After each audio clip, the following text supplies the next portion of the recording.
புரட்டாசி விரதங்கள். கேதார கௌரி விரதம் அம்பிகையாலேயே அனுஷ்டிக்கப்பட்டது என்று சிறப்புடையது.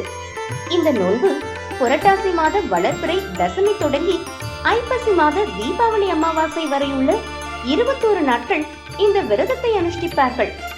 பார்வதி தேவி இவ்விரதத்தை அனுஷ்டித்து இறைவன் அருளால் இறைவனது இடப்பாகத்தை பெற்றாள் என்பதால் கணவன் மனைவி இருவரும் கருத்தொருமித்து வாழ வேண்டும் என்பதையே இவ்விரதம் உணர்த்தும் தத்துவமாக கொள்ளலாம்.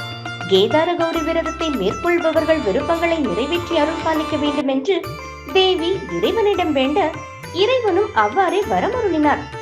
அதன்படியே இவ்விரதம் அனுஷ்டிப்பவர்கள் விருப்பங்கள் நிறைவேறி நலம் பெறுவர். சித்தி விநாயக விரதம். புரட்டாசி மாத வளர்பிறை சதுர்த்தசியில் விநாயகரை குறித்து செய்யப்படும் விரதம் இது.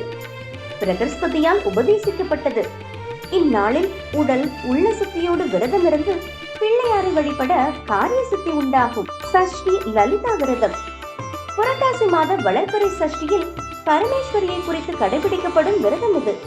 இந்த விரதம் சர்வ மங்களங்களையும் அருளும். அமுக்தாபரண விரதம்.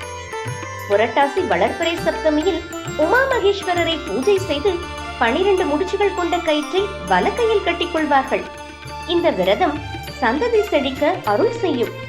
பிள்ளை பேரன் என பரம்பரை தழைக்கும். சௌபாக்கியங்கள் அனைத்தும் கிட்டும். ஜேஷ்டா விரதம். புரட்டாசி மாதம் வளர்பிறை அஷ்டமி அன்று மூதேவியை நோக்கி செய்யப்படும் விரதம் இது. துர்வாஷ்டமி விரதம். புரட்டாசி மாத வளர்பிறை அஷ்டமியில் செய்யப்படும் விரதம் இது. இந்த விரத நாளில் வடக்கு நோக்கி படர்ந்திருந்து நன்கு வெண்மை படர்ந்த அருகு பொருட்களை கொண்டு சிவனையும் விநாயகரையும் வழிபட வேண்டும். இதனால் குடும்பம் செழிக்கும். மகாலட்சுமி விரதம். புரட்டாசி மாத வளர்பிறை அஷ்டமி முதல் 16 நாட்கள் லட்சுமி தேவியை பிரார்த்தித்து செய்யப்படும் விரதம் இது. ஒவ்வொரு நாளும் பக்தியோடு விரதம் இருந்து கனகதாரா சோஸ்திரம் முதலான திருமகள் துதிப்பாடல்களை படித்து திருமகளை வழிபட்டு வந்தால் நம் வறுமைகள் நீங்கும், வாழ்க்கை வளம் பெறும். கபிலா சஷ்டி விரதம்.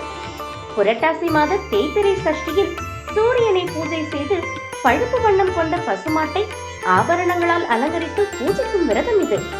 சித்திகளை தரும்.